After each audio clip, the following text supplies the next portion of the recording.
Wuben stared at Dr. Anna, stunned, before quickly grabbing a towel and covering himself as he stepped out of the shower, turning his back to her without so much as a glance. He asked if she had drunk too much and whether she had managed to drink the water he had reminded her about earlier. Dr. Anna stepped out of the shower as well, covering herself with a robe before walking over to him. She stood in front of him, looking at him intently, closing the space between them. Wuben instinctively stepped back, creating a distance he was determined to keep. He told her she should drink some water and rest, assuming she must still be tipsy or disoriented. But Dr. Anna dismissed his concern and, emboldened by her own conviction, stepped closer again.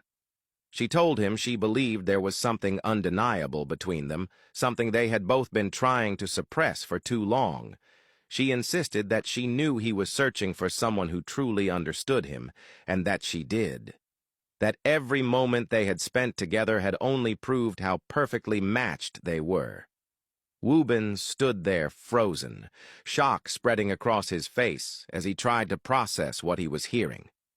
Before he could form a response, Dr. Anna pressed on. She admitted she knew she was married, but claimed she had married young and naive, only to later realize she was with the wrong person. She confessed that her time with Wuben had made her see that he might be the one for her after all. She told him she understood his wounds, that she knew how to reach the hidden parts of him he was afraid to face alone. She said she had been trying to bury her feelings because she knew they were wrong, but she could not deny them any longer. She was certain, she said, that deep down he felt the same. Wuben continued to stand in silence, his eyes fixed on her with a mixture of disbelief and cold detachment slowly settling in. Dr. Anna held his gaze, urging him to say something, insisting that it was unhealthy to suppress emotions and pretend they didn't exist. She stepped forward, attempting to take his hand in hers, but Wuben pulled his hand back sharply, his expression hardening into something unreadable and cold. He stepped forward, closing the gap between them, but not with the warmth she had hoped for. Instead, his eyes bore into hers with a chill that made her falter. He told her bluntly to book her flight back to Norway immediately and to leave his house the following morning. His words stunned her, shattering the fantasy she had clung to. She looked at him, bewildered, asking what he meant and why he would say such a thing. Still looking at her, Wuben explained that he had trusted her, not just as a friend, but as his therapist, someone to whom he had laid bare every dark corner of his mind. For her to twist that trust into something more and then violate his personal space by stepping into the shower uninvited was, in his eyes, an unforgivable breach. He reminded her that he was good friends with her husband, a kind man who did not deserve such betrayal. To him, her actions, walking into the shower naked and trying to seduce him, were utterly out of line and not something he would ever tolerate.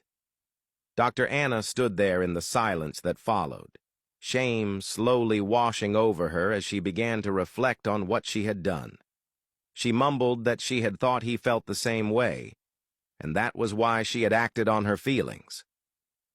Wuben, his voice now stripped of any warmth, told her that he had only ever seen her as a friend and his therapist, and that any kindness he had shown her was simply gratitude for being there for him in difficult times. He reminded her again to return to her room, drink some water, and rest. As he turned to leave, Dr. Anna grabbed his hand, her voice cracking as she apologized, admitting that her behavior had been out of line and that she might have completely misread everything. Wuben repeated that she should book her flight back to Norway, and if she needed to stay in Korea any longer, she should arrange to stay in a hotel instead of his house. He told her firmly that if she wanted him to preserve even the slightest respect for her, she would do as he asked. Without another word, he walked out of the room, leaving Dr. Anna standing there alone. As the door closed behind him, she felt the full weight of her impulsive decision crash down on her, realizing too late that she had crossed a line she could never uncross, and that she might have just lost a good friend forever over a reckless moment she could never take back.